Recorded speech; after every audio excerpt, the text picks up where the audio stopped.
Sobat Dunia Donghua, kita berjumpa kembali. Tanpa berlama-lama mari kita lanjutkan ceritanya. Petir menyambar, awan pedang berkumpul dan menghilang. Suara gemuruh runtuhnya Gunung Huanpu bergema di telingaku. Pepohonan di gunung telah runtuh dari lereng. Cakar tajam Jiuying telah meninggalkan bekas luka yang dalam di tebing. Saat pedang Lu Jiajia menusuk dan 9 kepala Jiuying, seperti cakar pedang, jatuh, seluruh keruntuhan gunung semakin cepat. Formasi air pegunungan yang menghubungkan 4 puncak di Aula Master Sekte juga runtuh, dan mata air tersembunyi menyembur keluar dari tanah. Saat batu-batu besar berguling turun, Lu Jiajia menekan pedang abadi Minglan ke kepala Jiuying, bilahnya menembus sisik Jiuying, separuh pedangnya terbenam ke dalam dagingnya. Mulut Jiuying terbuka, deretan gigi pucat terlihat jelas dan terkatup rapat. Ia mencoba membuka, tetapi pedang Lu Jiajia memaksa seluruh kepalanya ke bawah membentuk lengkungan besar. 8 kepala lainnya menggigit ke arah posisi Lu Jiajia. Di tempat ujung pedang Lu Jiajia menghantam, spiral energi pedang seputih salju hancur oleh aliran udara dari 8 penjuru lainnya. Kepala tengah 9 bayi, yang remuk oleh energi pedang, tiba-tiba terangkat, gigi-giginya yang tajam terbuka, raungannya menggema di pegunungan. Bang! Kepala terdekat menghantam lebih dulu, dan bidang pedang di sekitar Lu Jiajia berderak saat kepala ular itu menghantam. Wanita berbaju putih itu bergoyang, tetapi tangannya memegang gagang pedang dengan erat. Pedang itu mengiris kulit 9 bayi, berniat mengiris luka dan menghancurkan otaknya. Namun serangan 8 kepala lainnya sama dahsyatnya. Beberapa kepala ular tanpa henti menghantam bidang pedang, berulang kali membuat penyok pada sarung pedang Lu Jiajia yang bengkak. Yang lainnya menjulur tepat di depan Lu Jiajia, membuka mulut mereka yang berdarah. Di tengah mulut mereka, energi spiritual hitam dan putih berkumpul seperti titik-titik cahaya. Setelah memadat menjadi bola cahaya padat, energi itu melesat menuju Lu Jiajia seperti aliran air. Bahkan air biasa, dengan kecepatan yang cukup tinggi, dapat menembus baja, apalagi energi spiritual yang begitu murni. Dalam sekejap, sebagian besar domain pedang pelindung Lu Jiajia terkoyak. Angin kencang menerjangnya, rambut panjangnya berkibar ke belakang, dan pakaiannya menggesek kulitnya bagai jarum. Lu Jiajia bersandar pada pedangnya, tubuhnya sedikit membungkuk, melawan energi iblis yang datang, bergerak mundur perlahan sementara 8 kepala 9 bayi menggerutu seperti tikus. Tanpa domain pedang yang menghalangi mereka, suara-suara itu bergema tanpa henti, terkadang menyerupai jeritan melengking, terkadang seperti bisikan para dewa.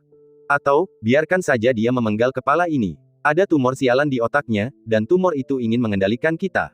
Kurasa kau juga punya tumor di otakmu. Seberapa besar kerajaan kita akan jatuh setelah ia mati? Apa kau mau dibunuh oleh perempuan muda ini dan tertidur selama ribuan tahun? Kalau begitu tunggu sampai kita bunuh wanita ini, lalu makan kepala ini. Kau masih sangat menjijikkan. Setelah kita pergi dari sini, kita akan memakan semua wanita berpakaian putih di dunia. Diam. Kepala tengah itu meraung pelan dan menyakitkan. Suaranya jelas jauh lebih berat, dan setiap suku kata seolah tumpang tindih dengan suku kata sebelumnya, membawa beban dan lapisan sejarah. Pantas saja kau mati begitu cepat setelah aku mati 1000 tahun yang lalu. Setelah bertahun-tahun, kau masih seperti katak di dalam sumur. Tidakkah kau sadari bahwa sekarang ada dewa baru yang duduk di singgasana langit? Apa? Istana-istana yang hancur itu? Atau kerajaan dewa yang baru? Siapakah dewa-dewa baru itu? Mengapa mereka duduk di langit? Kata-kata kepala raksasa itu meledak lagi, dan mereka bahkan mengendurkan serangan mereka terhadap Lu Jiajia untuk sementara waktu. Master Hanci akhirnya berhasil mengendalikan 9 bayi untuk sementara waktu. Menggunakan 9 bayi sebagai wujud aslinya, ia berbicara dengan suara rendah, masih ada 12 dewa tertinggi sekarang. Mereka duduk di kerajaan Tuhan dan bergantian menjaga dunia manusia. Keberadaan kita tak lagi ditoleransi oleh langit dan bumi. Kita harus segera mengakhiri pertempuran ini dan bersembunyi di alam rahasia kehampaan. Kalau tidak, jika utusan kerajaan Raja Dosa tiba, kita pasti akan mati. Apa? Beberapa kepala raksasa tampak tak mampu menahan hantaman ini. Mereka merasa jika mereka hidup kembali dan tak bisa mengamuk, apa arti hidup para dewa? 12 dewa, menjaga dunia manusia. Apakah mereka menjadi pion surga demi kekuasaan? Bagaimana dengan Zulong, Tianzang, Hades, dan lainnya? Apakah para dewa kuno itu mewarisi tahta? Setahu saya, mereka semua telah mati. Suara Master Hanci terdengar begitu jauh. Di mana Xuanfu Tianjun? Mungkinkah makhluk sekuat itu dibunuh? Dewa Agung Xuanfu masih hidup, kata Hanci.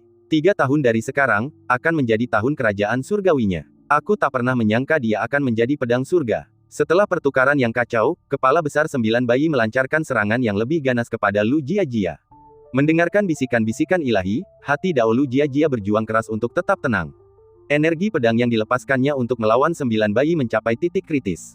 Setelah melewati titik kritis itu, Lu Jiajia terlempar hebat dengan serangkaian ledakan sonik. Pedang abadi Minglan tetap tertanam dalam di tubuh 9 bayi. Kepala 9 bayi menjulang tinggi, meraung tak terkendali seperti pilar yang menopang langit. Kesadaran Hanci sekali lagi ditekan secara brutal oleh 9 bayi. Setelah mencapai Istana Ungu, seseorang dapat berjalan di kehampaan seolah-olah itu adalah tanah datar.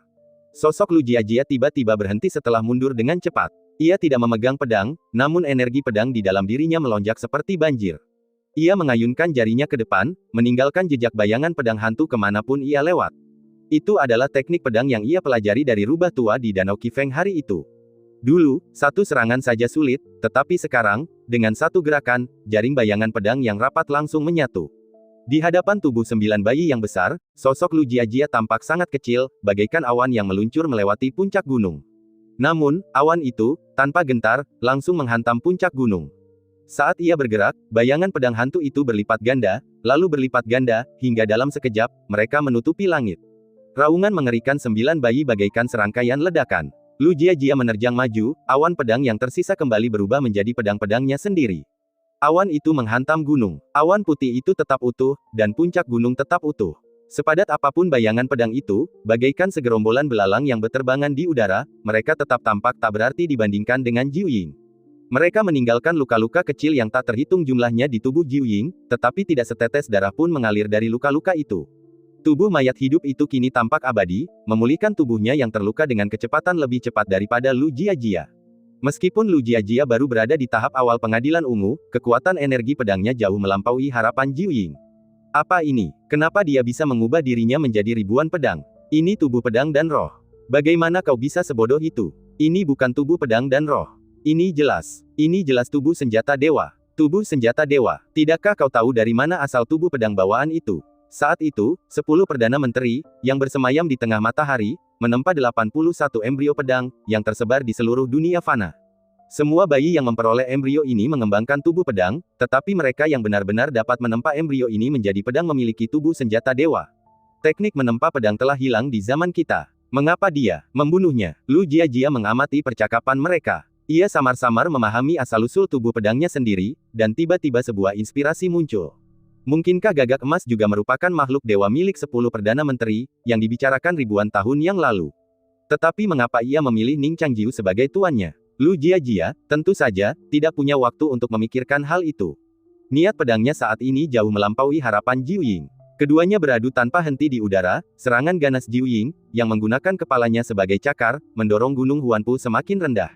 Dari puncak, mereka bertarung jauh di dalam awan, tempat mereka berbenturan dan bersilangan lagi, bagaikan kejar-kejaran hidup mati di dasar laut.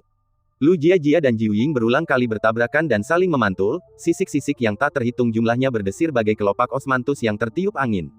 Di bawah sisik-sisik itu, beberapa adalah daging, yang lainnya adalah mayat hidup. Rasanya seperti makhluk tak nyata, terjepit di antara hidup dan mati.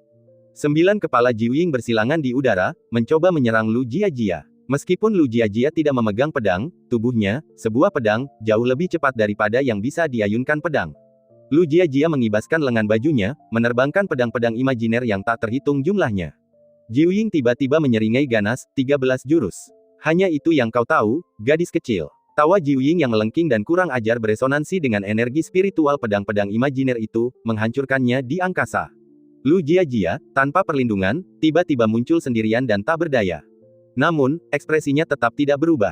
Jubah putihnya, bagaikan pedang, seketika mengembun menjadi seberkas cahaya pedang setinggi puluhan kaki, menebas ke arah pusat Jiu Ying. Beberapa kepala raksasa 9 bayi tertawa terbahak-bahak, sementara yang lain tetap diam, tak berani berkata sepatah kata pun. Beberapa dengan marah memperingatkan, apa kau mencoba memberitahu Dewa Penjaga Dunia Manusia bahwa kita telah kembali? Beberapa langsung terdiam, sementara yang lain tetap tenang, berkata, apa yang kau takutkan? Dewa itu mungkin sahabat karib kita saat itu. Tidak ada sahabat di antara para dewa, seseorang memperingatkan. Ketika kita membunuh ayah kita, ia tidak menganggap kita sebagai putranya, dan kita tidak menganggapnya sebagai ayah kita, jadi bagaimana mungkin kita bicara tentang persahabatan? Bunuh dia dulu, baru bicarakan hal-hal lain. Bunuh dia. Kau berteriak begitu keras, kenapa kau tidak pergi duluan?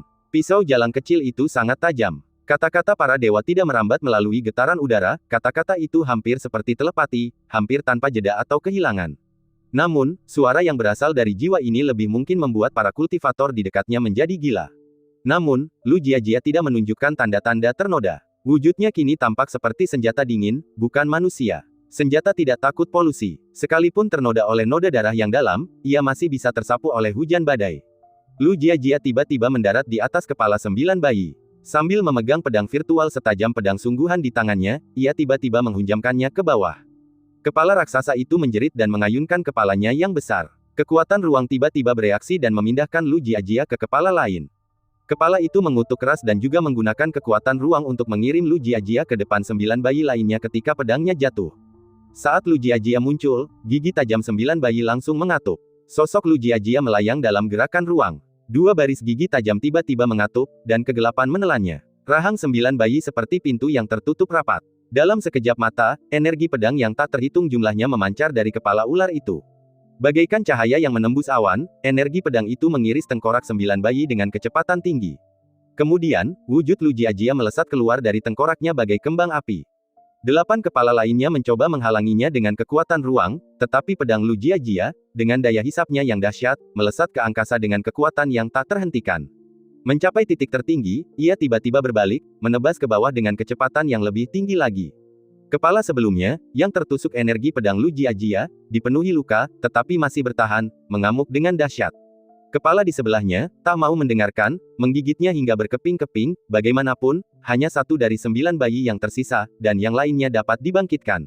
2 kepala besar, di dekat bagian tengah, melindungi kepala utama bagaikan penjaga, kehadiran mereka jelas jauh lebih dewasa dan tenang daripada yang lain. Pemandangan pedang Lu Jiajia yang turun dari langit memikat imajinasi banyak orang. Meskipun mereka yang berada di kejauhan tidak dapat melihat dengan jelas, mereka semua dapat merasakan kekuatan pedang yang luar biasa. Ini, kapan Lu Jiajia menjadi begitu kuat? Sue Sungsue memperhatikan dari jauh, pikirannya bergetar. Dalam potret di aula leluhur, seorang leluhur perempuan juga telah melakukan teknik pedang serupa, tetapi lukisan hanyalah lukisan. Sekarang, dengan semua yang disajikan di hadapannya secara langsung, kesan dan dampaknya benar-benar berbeda. Suelin berpikir sejenak dan berkata, mungkin ini ada hubungannya dengan pemuda itu. Pemuda itu, Sue Sungsue mengerutkan kening, yang bernama Ning Changjiu. Suelin mengangguk. Tidak yakin, ia menggelengkan kepalanya. Dia bahkan belum mencapai alam istana ungu, bagaimana mungkin dia memiliki kemampuan seperti itu? Lu Jiajia pasti mendapatkan kesempatan saat perjalanannya ke kota kekaisaran dan sengaja menyembunyikannya dari kita. Suelin tidak membantah perkataan adiknya. Ia hanya tersenyum lembut pada harimau tanpa mata yang ditunggangi Sue Sungsue. Sue Sungsue cerdas, langsung mengangkat sebelah alisnya. Maksudmu aku buta? Suelin berpikir, meskipun ia bersungguh-sungguh, bukankah adiknya terlalu sensitif? Di kejauhan, asap dan debu mengepul, kegaduhan membubung di atas awan. Kedua bersaudara itu terdiam, tatapan mereka tajam, mencekam. Jing Yang Xia, yang terluka parah, tengah bermeditasi, mengatur napas, memejamkan mata untuk menyerap energi spiritual pedang langit giok. Namun saat suara itu muncul, ia memaksa dirinya keluar dari pikirannya, hati pedang menyimpan peti harta karun, alam dao berubah menjadi katak murni. Ia tiba-tiba membuka mata dan menatap lurus ke depan. Kekacauan meletus di area itu, turbulensi yang dihasilkan oleh benturan energi spiritual menyebar dengan kecepatan di luar pemahaman mereka. Tanpa bertukar kata, ketiga master puncak saling memahami maksud masing-masing dan segera berpencar, tiba di persimpangan 4 puncak dan Gunung Huanpu.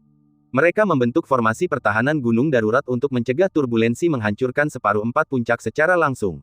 Dalam bentrokan dahsyat itu, Lu Jiajia akhirnya kehilangan separuh jurus. Awalnya ia berniat menggunakan pedang Minglan, yang masih tertanam di kepala 9 bayi, sebagai titik untuk mengunci posisi 9 bayi, lalu, memanfaatkan momentum kekuatan yang turun dari langit, memenggal kepala 9 bayi.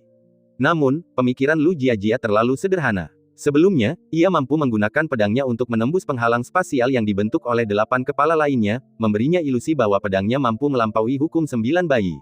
Namun, 8 kepala yang tersisa pada akhirnya jauh lebih lemah daripada kepala pusat. Saat pedang Lu Jiajia turun dari langit, portal kehampaan tiba-tiba terbuka di Gunung Huanpu. Kekuatan yang dikerahkan oleh 9 bayi yang telah terbentuk sempurna jauh lebih dari sekadar menggeser ruang. Kekuatan itu mampu menciptakan dunia hampa yang luas dan tak terbatas dari sebuah objek seukuran biji sesawi. Dunia hampa itu muncul tanpa peringatan, lalu menyelimutinya, mirip seperti bagaimana Zhao Xianger menunggangi burung phoenix api menuju setetes air hujan. Namun, 9 bayi tidak dapat sepenuhnya menyembunyikan diri, ia belum mencabut pedang dari dahinya. Mengandalkan koneksi roh pedangnya yang sejati, Lu Jiajia melacak sumber pedang itu. Menggunakan kultivasi alam istana ungunya, ia dengan paksa menghancurkan kehampaan, melintasi lapisan penghalang dan menyerang titik di mana niat pedang bersinar di dalam gulungan kesadaran ilahi. Sebuah pukulan yang menghancurkan. Gunung Huanpu hampir terbelah dua oleh serangan pedang itu. Sebuah jurang yang luas terbelah, dan pedang abadi Minglan jatuh. Pupil mata Lu Jiajia mengerut. Ia telah meleset dari 9 bayi. Jiu Ying belum menghunus pedangnya, karena sudah menyusun rencana. Setelah melarikan diri ke dalam kehampaan, ia diam-diam menghunus pedangnya, menempatkannya di tempat yang salah, meninggalkan keberadaannya untuk memancing Lu Jiajia menyerang. Serangan habis-habisan Lu Jiajia, betapapun kuatnya, akhirnya meleset. Dengan sebuah pikiran, pedang Minglan, yang telah jatuh ke dalam jurang, tiba-tiba terangkat, berubah kembali menjadi cahaya putih dan mendarat di tangannya. Bersamaan dengan itu, kehampaan di belakangnya retak, dan kepala Jiu Ying muncul darinya. Bagian tubuhnya yang sebelumnya hancur sebagian besar telah pulih, memperlihatkan wujudnya yang mengerikan. Adegan itu mengingatkan pada momen di atas kota Kekaisaran Zhao, ketika sang pemakan jiwa merobek celah antara dua alam, memproyeksikan tubuhnya yang besar. Lu Jiajia bereaksi cepat, tetapi Jiu Ying lebih cepat. Mengandalkan refleks naluriahnya, Lu Jiajia mencoba menggunakan jurus sungai besar memasuki debu untuk mengulur waktu, lalu menggunakan jurus pelangi putih menembus matahari untuk melarikan diri sementara. Namun pikiran ini hampir merenggut nyawanya. Jurus sungai agung memasuki debu dan jurus pelangi putih menembus matahari dilepaskan satu demi satu, tetapi keduanya masih jauh dari potensi penuhnya. Lu Jiajia tiba-tiba teringat akan instruksi Ning Changjiu, takdir Tianzong. Kitab suci pedang mandat surgawi adalah fondasi takdir Tianzong. Wujud pedangnya dan pedang void-nya berada di luar takdir Tianzong, jadi wajar saja, keduanya tidak terpengaruh. Namun, teknik pedangnya yang paling mahir pun sangat berkurang di lingkungan yang bobrok ini. Jiu Ying menerobos penghalang ruang dan menghantam tubuh Lu Jiajia. Jurus sungai agung memasuki debu Lu Jiajia terhenti tiba-tiba, dan ia terlempar mundur, menghantam tirai persik, terbenam di dalamnya. Hati Lu Jiajia yang bergejolak langsung tenang. Saat ekor besar Jiu Ying menebas ke arahnya, ia menghancurkan kekosongan dengan pedangnya, membelah tirai persik dan mencapai bagian luar Tianzong. Jiu Ying mengejar. Lu Jiajia melirik ke arah puncak Tianku, raut wajahnya yang tadinya sedikit kehilangan arah kini berubah tegas. Dua sosok menerobos Yujian Tianzong, dan pertempuran berlanjut. Lu Jiajia melawan dan mundur. Meskipun tidak mengalami luka fatal, ia bukanlah tandingan 9 bayi yang kini telah lengkap. Jika ini terus berlanjut, ia pada akhirnya akan kelelahan. Mereka menuju utara, menuju hutan belantara selatan. Di tengah pelarian mereka, tubuh Lu Jiajia, yang kewalahan oleh tekanan hari itu, tiba-tiba merobek 2 titik aura dan Baifu yang belum sembuh di punggungnya. Rasa sakitnya luar biasa. Pakaiannya berlumuran darah. Ning Changjiu terbangun dan tiba-tiba duduk di tempat tidur. Ning Xiaoling, yang masih meramu obat di dekatnya, terkejut. Ia segera meninggalkan pekerjaannya dan berlari ke kakak laki-lakinya, bertanya dengan cemas, "Kakak laki-laki, ada apa?"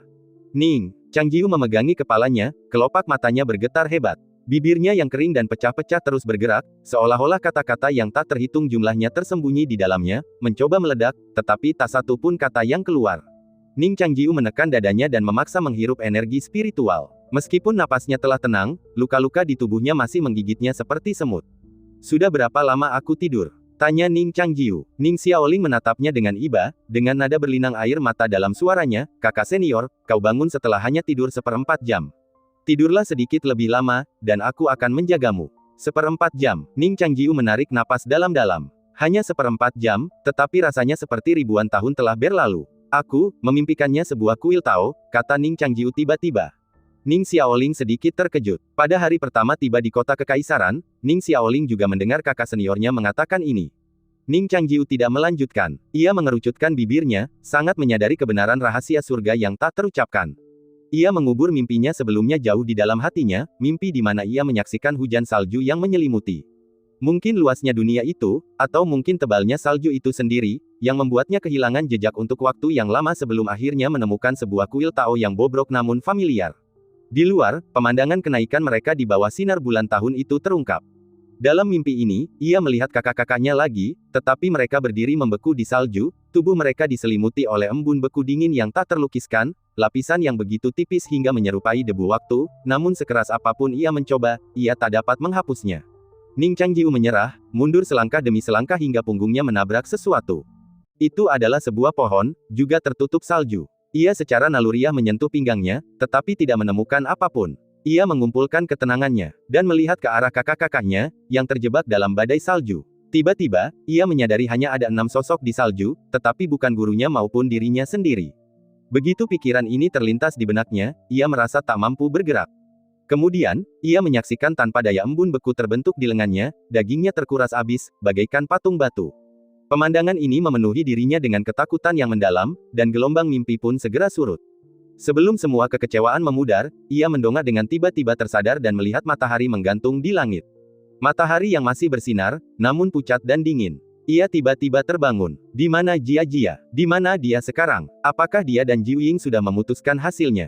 Ning Changjiu bertanya dengan cemas, setelah kembali tenang. Jia, Tuan dan Jiu Ying telah meninggalkan 4 puncak. Ning Xiaoling memberitahunya kabar yang dikirim Paman Yazu sebelumnya. Sepertinya mereka belum memutuskan hasilnya, dan sekarang mereka bertempur di utara. Utara, seru Ning Changjiu. Tepatnya di utara. Ning Xiaoling mengangguk, dan ia segera mengeluarkan peta untuk kakak seniornya. Ning Changjiu mengambil peta itu dan melihatnya sekilas. Sekilas kerajaan Zhao melintas di penglihatannya, bentuknya menyerupai 2 cakram giok yang disatukan.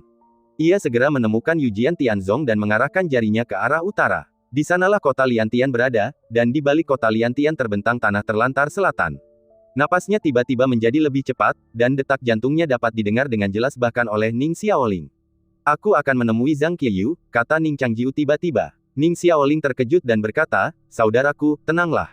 Fakta bahwa Master Sekte dapat kembali ke gerbang gunung membuktikan bahwa Zhang Qiyu telah terbunuh. Dan di mana kau bisa menemukannya sekarang? Ning Changjiu menggelengkan kepalanya dan berkata, kurasa tidak sesederhana itu. Ning Xiaoling meremas roknya erat-erat dan menggosoknya dengan keras. Ia sangat cemas, tetapi ia tidak tahu bagaimana menghibur saudaranya, jadi ia bertanya, saudaraku, kau benar-benar ingin menyelamatkan guru, kan? Ning Changjiu mengangguk dan berkata, aku harus pergi untuk membantunya. Ning Xiaoling berkata, tapi dengan tingkat kultivasimu saat ini, kau hanya akan mati sia-sia jika kau pergi. Ning Changjiu menarik napas dalam-dalam, dan sebuah tebakan terbentuk di benaknya. Ia berkata, aku punya cara. Ya, Kak, aku punya banyak cara, kata Ning Xiaoling lemah, roknya kusut di antara jari-jarinya. Adik perempuan, Ning Changjiu menyibakkan selimutnya, bangkit dari tempat tidur, dan berkata dengan serius, tunggu sampai aku kembali. Ning Xiaoling menundukkan kepala, mengusap pipinya, dan berkata, kakak senior, kakak Xianger dan guru bisa sangat membantumu, tapi aku tidak bisa berbuat apa-apa. Ning Changjiu mengusap kepalanya seperti biasa, berjongkok, dan berkata sambil tersenyum, kaulah sumber uangku. Ning Xiaoling berkata, kakak senior, jangan gegabah. Baiklah, kau harus melindungi guru. Baiklah, ngomong-ngomong, lebih baik jangan biarkan Jiu Ying menghancurkan kota Liantian. Monster-monster kecil di sana sangat lucu. Kita akan tinggal di sana di masa tua kita. Ning Xiaoling mengangkat kepalanya dan memaksakan senyum. Tidak akan pergi ke kota Linhe. Tidak, kota Linhe suram dan menyeramkan. Tidak seindah kota Liantian. Baiklah. Ning Changjiu mengangguk. Ia mengambil jubah putih baru dari gantungan baju, memakainya, lalu berbalik dan tersenyum hangat kepada adik perempuannya. Ning Xiaoling memperhatikannya meninggalkan ruangan dan menuju kamarnya sendiri. Air matanya tiba-tiba jatuh seperti tali putus. Bagaimana mungkin kakak laki-lakinya menipunya? Mereka jelas-jelas berpikiran sama. Apa yang bisa ia lakukan? Ini jelas situasi hidup atau mati. Namun, terlepas dari keegoisannya sendiri, ia tidak bisa memikirkan halangan apapun untuk kebebasannya. Ia membenci setiap air mata yang ia teteskan. Ning Changjiu datang ke kamarnya. Ia menurunkan lukisan burung biru yang tergantung di dinding. Kemudian, ia mengambil air bersih, melelehkan tinta dengan api pedang, mencelupkan ujung kuas ke dalam tinta, dan dengan hati-hati melukis mata burung biru itu dengan sapuan kuas khusus. Setelah melukis mata, burung di gulungan itu tampak hidup, seolah-olah akan mengepakkan sayapnya dan terbang kapan saja. Ini adalah burung biru yang dilukis Zhang Qiyu pagi ini untuk memancing mereka keluar. Ning Changjiu diam-diam mengambil lukisan itu sebelum pergi. Judul puisi palindrom, Kota Liantian, belum diubah. Ia dapat memasuki kota Liantian dengan lukisan Zhang Qiyu manapun. Ia meletakkan penanya, menghunus pedang, dan menyentuh gulungan itu dengan tangannya. Kemudian, sosoknya perlahan memudar, seolah-olah ada menara kota dalam lukisan itu dan seorang dewa sedang menunggangi seekor burung. Gulungan itu tampak berkelap-kelip seperti capung yang menyapu air, menciptakan riak-riak. Permukaannya tiba-tiba menjadi cerah, lalu berangsur-angsur gelap. Ruang putih di atas kertas nasi menyerupai awan, dan bulu-bulu burung biru itu kehilangan kilaunya, menghilang di balik awan. Sosok Ning Changjiu lenyap di hadapan gulungan itu. Ruang terasa seperti bulu-bulu burung biru yang berkibar. Sosok Ning Changjiu jatuh ke tanah seperti bulu. Cuaca cerah di jalanan kota Liantian. Roh kelinci dengan wortel di mulutnya masih berpatroli, meskipun tertutup debu dan tanah, seolah-olah pertempuran sengit telah terjadi di kota itu. Bekas pedang menggores dinding di dekatnya, darah masih berceceran di tanah, dan bahkan sobekan pakaian ungu dapat terlihat di sudut-sudutnya. Apakah semua anggota Sekte Zitian Dao mati di sini? Ia merenung dalam diam, tatapannya menyapu kota yang familiar. Kota itu sunyi dan damai, dan kehadirannya tak menimbulkan kegaduhan. Ning Changjiu melirik ke arah Liantang. Setelah ragu sejenak, ia menuju ke rumah Zhang Qiyu. Pintunya sedikit terbuka. Ning Changjiu mengetuk pintu secara simbolis sebelum mendorongnya hingga terbuka dan melangkah masuk. Qiyu Seng, yang sedang merapikan rumah, mendengar suara di belakangnya dan sedikit terkejut. Ia berbalik, menggosok matanya, dan ketika melihat siapa yang datang, ia bertanya dengan heran, "Tuan, kenapa Anda kembali?" Ning Changjiu memperhatikan bahwa matanya tampak agak merah, seolah-olah ia habis menangis. "Ada apa?" tanya Ning Changjiu, melirik hadiah-hadiah di lantai.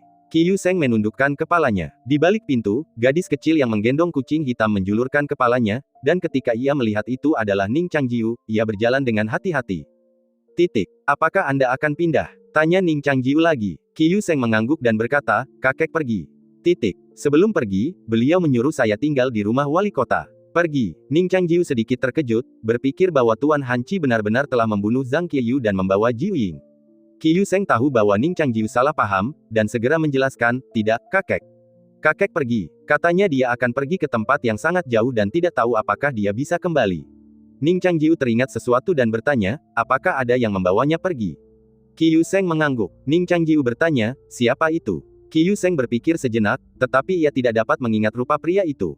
Ia menggelengkan kepala dan berkata, "Aku tidak ingat." Ning Changjiu sudah punya ide. Benar saja, Zhang Qiyu akan pergi ke kota Dahe cepat atau lambat, tetapi dalam kehidupan ini, ia pergi ke kota Dahe 8 tahun kemudian, jadi siapa orang yang datang? Ning Changjiu ingat bahwa satu-satunya orang yang sering turun gunung adalah kakak perempuan keempat dan kakak laki-laki kelima. Seharusnya salah satu dari mereka. Kakak perempuan keempat 8 tahun yang lalu, dan mungkin kali ini dia. Tidak heran, Ning Changjiu menyadari banyak hal yang sebelumnya ia pikir tidak masuk akal. Ning Changjiu menghiburnya, "Tempat kakekmu pergi sangat aman. Kau seharusnya bertemu dengannya beberapa tahun lagi." Mata Qiyu Seng berbinar, tetapi ia masih berkata dengan sedikit tak percaya, "Benarkah?" Kata Ning Changjiu, "Dewa tidak akan berbohong." Qiyu Seng mengangguk penuh semangat. Xiao Lian, yang berdiri di dekatnya, sepertinya mendengar sesuatu yang menyenangkan. Ia menggenggam siku Xiao Hei dengan kedua tangan dan merentangkan lengannya, seolah menawarkannya untuk disentuh Ning Changjiu. Xiao Hei, yang digenggamnya, merentangkan lengannya, tubuhnya terkulai, dan merintih. Ning Changjiu mengulurkan tangan dan menggelitik perut Xiao Hei. Meskipun senyum tipis tersungging di wajahnya, ekspresinya tampak dalam, seolah ia merenungkan sesuatu tanpa sadar. Ning Changjiu tiba-tiba bertanya, "Di mana ular hitam besar itu? Apakah masih ada?" Karena Jiu Ying masih hidup, berarti misi kepala kuil hanyalah menangkap Zhang Qiyu. Sang guru selalu menepati janjinya, dan saudara-saudarinya tidak terbiasa menambahkan detail yang tidak perlu, jadi ular itu seharusnya masih hidup. Qiyu Seng tidak menyangka dia akan menanyakan hal itu. Saat itu, seluruh kota tahu bahwa pertempuran iblis besar telah terjadi di kolam teratai. Sebagian besar daun teratai telah membusuk, dan lumpurnya belum mengendap, tetap berlumpur hingga hari ini, menyebabkan banyak orang sangat tertekan. Dia bertanya-tanya apakah festival biji teratai masih akan diadakan tahun ini. Banyak orang memiliki pendapat berbeda tentang detail pertempuran tersebut, dan tidak ada yang bisa memberikan jawaban pasti. Qiyu Seng menggelengkan kepalanya dan berkata, "Aku tidak tahu, tapi ular hitam besar itu sangat besar, tidak ada yang bisa melukainya." Ning Changjiu mengangguk dan berkata, "Aku mengerti. Jaga diri kalian baik-baik. Jika ada kesempatan di masa depan, aku bisa membawa kalian menemui kakekmu." Qiyu Seng merasa mungkin ia sedang menghibur diri, tetapi ia mengangguk penuh terima kasih dan berkata, "Guru, Anda langsung pergi setelah tiba. Bagaimana kalau makan ikan?" Ning Changjiu menggelengkan kepala dan menolak, bergegas menuju kolam teratai tanpa henti. Ia melepaskan perahu teratai dan masuk ke air. Kolam teratai itu tak lagi jernih dan biru, melainkan tampak keruh. Perahu teratai itu membelah air dan dengan cepat berlayar ke tengah. Ning Changjiu mengembangkan indera spiritualnya, tetapi tidak dapat mendeteksi lokasi ular hitam di gulungan indera spiritual. Ia merenung sejenak, tetapi tidak menyerah. Ia menggunakan teknik penghindaran air dan menyelam ke bawah kolam teratai. Kolam teratai itu luar biasa luas. Bahkan dengan mata pedangnya terbuka, Ning Changjiu tidak dapat melihat dasarnya. Batang teratai itu juga tidak biasa. Terlihat ramping dan halus, mereka membentang jauh ke kedalaman, membentang tak terhitung kaki. Dari air, mereka menyerupai pilar-pilar yang dililit naga, menjulang tinggi dari dunia yang kacau. Ning Changjiu memasuki air dan menyelam dengan cepat. Setelah menjelajah beberapa saat, ia mencapai dasar kolam, yang hampir seluruhnya terlihat. Siput sungai dan kerang berbagai ukuran terkubur di antara lumpur dan pasir. Ikan-ikan yang selamat mengetuk-ngetuk pasir dengan bibir mereka, mencari sesuatu. Ning Changjiu terus menyebarkan indera spiritualnya, mencari tanda-tanda kehidupan yang lebih besar, tetapi tidak menemukan apapun. Di bawah air, gelap gulita, seolah-olah hanya air dingin yang menyelimutinya. Ning Changjiu mencoba mengusir kekhawatiran dan menenangkan diri. Ia seperti bayangan yang melayang di atas tetesan air, mengaduk gumpalan pasir sungai saat ia bergerak dengan kecepatan tinggi. Gulungan itu tampak berkelap-kelip seperti capung yang menyapu air, menciptakan riak-riak. Permukaannya tiba-tiba menjadi cerah, lalu berangsur-angsur gelap. Ruang putih di atas kertas nasi menyerupai awan, dan bulu-bulu burung biru itu kehilangan kilaunya, menghilang di balik awan. Sosok Ning Changjiu lenyap di hadapan gulungan itu. Ruang terasa seperti bulu-bulu burung biru yang berkibar. Sosok Ning Changjiu jatuh ke tanah seperti bulu. Cuaca cerah di jalanan kota Liantian. Roh kelinci dengan wortel di mulutnya masih berpatroli, meskipun tertutup debu dan tanah, seolah-olah pertempuran sengit telah terjadi di kota itu. Bekas pedang menggores dinding di dekatnya, darah masih berceceran di tanah, dan bahkan sobekan pakaian ungu dapat terlihat di sudut-sudutnya. Apakah semua anggota Sekte Zitian Dao mati di sini? Ia merenung dalam diam, tatapannya menyapu kota yang familiar. Kota itu sunyi dan damai, dan kehadirannya tak menimbulkan kegaduhan. Ning Changjiu melirik ke arah Liantang. Setelah ragu sejenak, ia menuju ke rumah Zhang Qiyu. Pintunya sedikit terbuka. Ning Changjiu mengetuk pintu secara simbolis sebelum mendorongnya hingga terbuka dan melangkah masuk. Qiyu Seng, yang sedang merapikan rumah, mendengar suara di belakangnya dan sedikit terkejut. Ia berbalik, menggosok matanya, dan ketika melihat siapa yang datang, ia bertanya dengan heran, "Tuan, kenapa Anda kembali?" Ning Changjiu memperhatikan bahwa matanya tampak agak merah, seolah-olah ia habis menangis. "Ada apa?" tanya Ning Changjiu, melirik hadiah-hadiah di lantai. Qiyu Seng menundukkan kepalanya. Di balik pintu, gadis kecil yang menggendong kucing hitam menjulurkan kepalanya, dan ketika ia melihat itu adalah Ning Changjiu, ia berjalan dengan hati-hati. "Apakah Anda akan pindah?" tanya Ning Changjiu lagi. Qiyu Seng mengangguk dan berkata, "Kakek pergi." Sebelum pergi, beliau menyuruh saya tinggal di rumah wali kota. Pergi. Ning Changjiu sedikit terkejut, berpikir bahwa Tuan Hanci benar-benar telah membunuh Zhang Qiyu dan membawa Jiu Ying. Qiyu Seng tahu bahwa Ning Changjiu salah paham, dan segera menjelaskan, "Tidak, kakek. Kakek pergi." Katanya dia akan pergi ke tempat yang sangat jauh dan tidak tahu apakah dia bisa kembali. Ning Changjiu teringat sesuatu dan bertanya, "Apakah ada yang membawanya pergi?" Qiyu Seng mengangguk. Ning Changjiu bertanya, "Siapa itu?" Qiyu Seng berpikir sejenak, tetapi ia tidak dapat mengingat rupa pria itu. Ia menggelengkan kepala dan berkata, "Aku tidak ingat." Ning Changjiu sudah punya ide. Benar saja, Zhang Qiyu akan pergi ke kota Dahe cepat atau lambat, tetapi dalam kehidupan ini, ia pergi ke kota Dahe 8 tahun kemudian, jadi siapa orang yang datang? Ning Changjiu ingat bahwa satu-satunya orang yang sering turun gunung adalah kakak perempuan keempat dan kakak laki-laki kelima. Seharusnya salah satu dari mereka. Kakak perempuan keempat 8 tahun yang lalu, dan mungkin kali ini dia. Tidak heran, Ning Changjiu menyadari banyak hal yang sebelumnya ia pikir tidak masuk akal. Ning Changjiu menghiburnya, "Tempat kakekmu pergi sangat aman. Kau seharusnya bertemu dengannya beberapa tahun lagi." Mata Qiyu Seng berbinar, tetapi ia masih berkata dengan sedikit tak percaya, "Benarkah?" Kata Ning Changjiu, "Dewa tidak akan berbohong." Qiyu Seng mengangguk penuh semangat. Xiao Lian, yang berdiri di dekatnya, sepertinya mendengar sesuatu yang menyenangkan. Ia menggenggam siku Xiao Hei dengan kedua tangan dan merentangkan lengannya, seolah menawarkannya untuk disentuh Ning Changjiu. Xiao Hei, yang digenggamnya, merentangkan lengannya, tubuhnya terkulai, dan merintih. Ning Changjiu mengulurkan tangan dan menggelitik perut Xiao Hei. Meskipun senyum tipis tersungging di wajahnya, ekspresinya tampak dalam, seolah ia merenungkan sesuatu tanpa sadar. Ning Changjiu tiba-tiba bertanya, "Di mana ular hitam besar itu? Apakah masih ada?" Karena Jiu Ying masih hidup, berarti misi kepala kuil hanyalah menangkap Zhang Qiyu. Sang guru selalu menepati janjinya, dan saudara-saudarinya tidak terbiasa menambahkan detail yang tidak perlu, jadi ular itu seharusnya masih hidup. Qiyu Seng tidak menyangka dia akan menanyakan hal itu. Saat itu, seluruh kota tahu bahwa pertempuran iblis besar telah terjadi di kolam teratai. Sebagian besar daun teratai telah membusuk, dan lumpurnya belum mengendap, tetap berlumpur hingga hari ini, menyebabkan banyak orang sangat tertekan. Dia bertanya-tanya apakah festival biji teratai masih akan diadakan tahun ini. Banyak orang memiliki pendapat berbeda tentang detail pertempuran tersebut, dan tidak ada yang bisa memberikan jawaban pasti. Qiyu Seng menggelengkan kepalanya dan berkata, "Aku tidak tahu, tapi ular hitam besar itu sangat besar, tidak ada yang bisa melukainya." Ning Changjiu mengangguk dan berkata, "Aku mengerti. Jaga diri kalian baik-baik. Jika ada kesempatan di masa depan, aku bisa membawa kalian menemui kakekmu." Qiyu Seng merasa mungkin ia sedang menghibur diri, tetapi ia mengangguk penuh terima kasih dan berkata, "Guru, Anda langsung pergi setelah tiba. Bagaimana kalau makan ikan?" Ning Changjiu menggelengkan kepala dan menolak, bergegas menuju kolam teratai tanpa henti. Ia melepaskan perahu teratai dan masuk ke air. Kolam teratai itu tak lagi jernih dan biru, melainkan tampak keruh. Perahu teratai itu membelah air dan dengan cepat berlayar ke tengah. Ning Changjiu mengembangkan indera spiritualnya, tetapi tidak dapat mendeteksi lokasi ular hitam di gulungan indera spiritual. Ia merenung sejenak, tetapi tidak menyerah. Ia menggunakan teknik penghindaran air dan menyelam ke bawah kolam teratai. Kolam teratai itu luar biasa luas. Bahkan dengan mata pedangnya terbuka, Ning Changjiu tidak dapat melihat dasarnya. Batang teratai itu juga tidak biasa. Terlihat ramping dan halus, mereka membentang jauh ke kedalaman, membentang tak terhitung kaki. Dari air, mereka menyerupai pilar-pilar yang dililit naga, menjulang tinggi dari dunia yang kacau.